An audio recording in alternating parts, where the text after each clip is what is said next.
नमस्कार विद्यार्थी मित्रों। चैप्टर सेकंड ईदगाह, जिसका एक भाग हमने देखा जिसमें प्रेमचंद के बारे में जाना और गांव के लोग जो ईदगाह जाने की तैयारी करें उसके बारे में जाना। सेकंड चैप्टर में हमने ईदगाह का वर्णन देखा जिसमें हामिद भी है और हामिद वहाँ पे विविध प्रकार की दुकानें देख रहा है और उसके फ्रेंड विविध प्रकार की दुकानों में खाने की चीज़ें खा रहे पर हामिद को नहीं खिला रहे और लास्ट में हामिद का ध्यान एक चिमटे पे जाता है जो अपनी बूढ़ी दादी के लिए खरीदना चाहता है। चलो तो आगे देखते हैं अब वो चिमटा हामिद खरीदता है या नहीं खरीदता।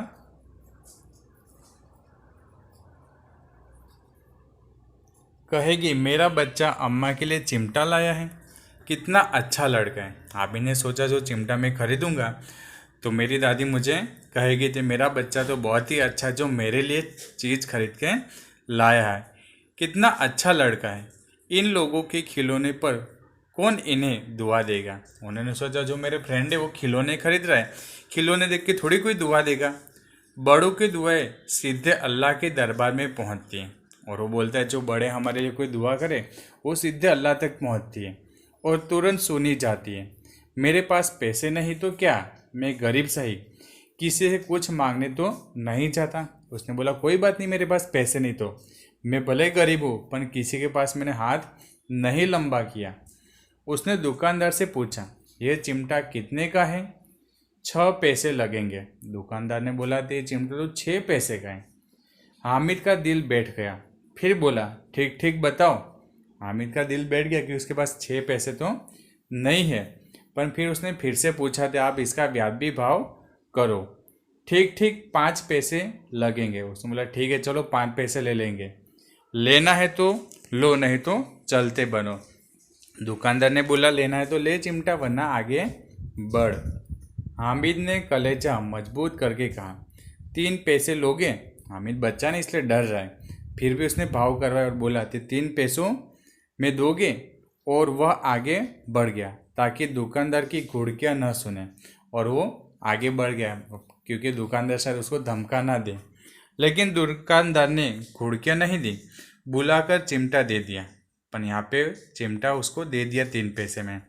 हामिद ने उसे इस तरह कंधे पर रखा मानो बंदूक है, फिर शान से अकड़ता हुआ संगियों के पास गया और अपने कंधे पे चिमटा रखा और जैसे बंदूक हो वैसे वो चल रहा था और अपने संगियों मतलब अपने फ्रेंडों के पास वो गया।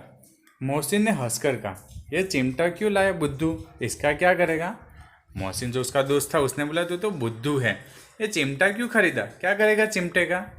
हामिद ने चिमटे को जमीन पर पकड़ कर कहा जरा अपना बिस्ती तो जमीन पर गिराओ, सारी पसलियाँ चूर चूर हो जाएगी बच्चों की। उसने अपना चिमटा गिरा दिया जमीन पे और फिर बोला चल अब तो तेरा बिस्ती गिरा, बिस्ती तुरंत ही टूट जाएगा। महमूद बोला तो यह चिमटा कोई खिलौना है। महमूद ने बोला तो ये क्या चिमटा कोई खिलौना है क्या। हामिद खिलौना क्यों नहीं, अभी कंधे पर रखा बंदूक हो गई। उसने बोला थे कंधे पे रखो तो बंदूक, हाथ में ले लिया तो फकीरों का चिमटा हो गया। हाथ में ऐसे लो तो फकीर बजा दो चिमटा, चाहो तो इसे मंजीरे का भी काम ले सकते, ऐसे बजा के मंजीरे भी बज जाए। एक चिमटा जमा दो तो तुम लोग कोई सारे खिलौने की जाने, एक चिमटा मारो तो सारे खिलौने तुम्हारे टूट जाएंगे। तुम्हारे खिलौने कितने का है, जोर लगाए मेरे चिमटे के बाल भी बाका नहीं कर सकते। उसने बोला तुम्हारे खिलौने कितने भी महंगे क्यों ना हो पर मेरे चिमटे का बाल भी बाका नहीं कर सकते। बहादुर शेर मेरा चिमटा। उसने बोला मेरा चिमटा बहादुर शेर जैसा है। सम्मी ने खंजरी ली थी, प्रभावित होकर बोला मेरी खंजरी से बदलोगे, 2 आने की है। शम्मी नाम का जो था उसने खंजरी ली थी। उसने बोला लो हम अदला बदली करें, तू मुझे चिमटा दे मैं खंजरी देता हूँ। हामिद ने खंजरी की ओर उपेक्षा से देखा, बोला मेरा चिमटा चाहे तो तुम्हारी खंजरी का पेड़ फाड़ डाले। उसने बोला मेरा चिमटा है वो तुम्हारी खंजरी का पेट फाड़ डाले, इतना ताकतवर है। बस एक चमड़े की जेली लगा दी, डब डब बोलने लगी, जरा सा पानी लग जाए तो खत्म हो जाएगी। आपकी खंजरी में एक चमड़े का परत लगा है और क्या है, और डब डब बोलता है, पानी लग जाएगा तो चमड़ा भी खराब। मेरा बहादुर चिमटा आग में, पानी में, आंधी में, तूफान में बराबर डटा रहेगा। मेरा चिमटा कोई भी मुसीबत हो, आग, पानी या हवा या तूफान, सब में बराबर सैनिक की तरह काम करेगा। चिमटे ने सभी को मोहित कर लिया। यहाँ पे अभी तक सब बच्चे खिलौने खेल के खुश थे, पर आज हामिद का चिमटा जो था वो अलग था, उसकी बातें अलग थी, इसलिए सबको मोहित करने लगा, वो उसके चिमटे के प्रति आकर्षित करने लगा। लेकिन अब पैसे किसके पास धरे? सबने तो पैसे खर्च कर दिए थे, कौन अब जाएगा नया चिमटा खरीदने, और किसके पास पैसे? फिर मेले से बहुत दूर निकल आए हैं और जाना भी चाहे तो बहुत दूर आ चुके हैं, अब वहाँ कौन जाएगा? धूप तेज हो रही है और धूप भी बहुत तेज हो गई है। घर पहुँचने की जल्दी है। बड़ों से जिद करके तो भी चिमटा नहीं मिल सकता, और बड़ों से जिद भी करे थे मुझे चिमटा चाहिए, तो भी अब तो नहीं मिल सकता।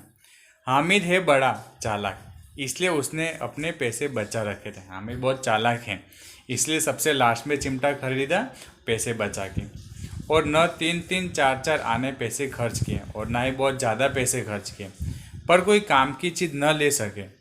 हामिद ने 3 पैसों में रंग जमा दिया। यहाँ सबने बहुत सारे पैसे खर्च किए थे, पर किसी भी कोई भी काम की चीज़ न थी, पर हामिद ने कम पैसे में ऐसी चीज़ खरीदी और रंग जमा दिया। सच ही तो है, खिलौनों का क्या भरोसा, टूट फूट जाए। हामिद का चिमटा बना रहेगा बरसों। सबने बोला सही में, खिलौने तो कुछ सेकंड में कुछ दिन में टूट जाएंगे, पर हामिद का चिमटा बरसों तक रहेगा। मोहसिन ने कहा, जरा अपना चिमटा दो, हम भी देखें। तुम हमारा बिस्ती लेकर देखो। अब सब खिलौने अदला बदली करने लगे, उसे थोड़ी देर खिलौने देने लगे और उसके चिमटे से वो खुद खेलने लगे। महमूद और नूरे ने भी अपने अपने खिलौने पेश किए। हामिद को इन शर्तों को मानने में कोई आपत्ति न थी। हामिद को तो चाहिए था, और शर्त मिली तो उसने तो अपना ली थी। कोई बात नहीं, लो मेरा चिमटा, थोड़ी देर तुम खेलो, मैं तुम्हारे खिलौने से खेल लेता हूँ। चिमटा बारी बारी सबके हाथों में गया, और उनके खिलौने बारी बारी से हामिद के हाथ में आए। कितने खूबसूरत खिलौने थे। रास्ते में महमूद को भूख लगी। उसके बाप ने केले खाने के लिए महमूद ने केवल हामिद को अपना साथी बनाए। उसके अन्य मित्रों मुंह ताकते रह गए। यह उस चिमटे का प्रभाव था। अभी तक तो हामिद को कोई खिला नहीं रहा था, पर अब महमूद के भूख लगी, उसके पापा ने उसको केले दिए थे, तो वो खुद भी खा रहा है और अपने दोस्त हामिद को भी खिला रहा है, क्योंकि हामिद ने क्या करा, अपना चिमटा उसको खेलने के लिए दिया था। 11 बजे सारे गांव में हलचल मच गई। मेले वाले लौट आए। मोहसिन की छोटी बहन ने दौड़कर भिश्ती उसके हाथ से छीन लिया, और मारे खुशी के उछलती तो मियाँ भिश्ती नीचे आ रहे और सुरलोक सीधा रहे। और जो मोहसिन था जिसने भिश्ती खरीदा था, जैसे घर पहुंचा उसकी दीदी, उसकी छोटी बहन ने लिया, और जैसे उछला वैसे वो गिर गया, और सुरलोक मतलब खत्म हो गया। तो यहाँ तक रखते हैं। अब आगे गांव में जाने के बाद सारे लोग क्या करने वाले हैं, अमीना क्या करेगी, आगे वो नए वीडियो में देखेंगे। तब तक बाय बाय, टाटा।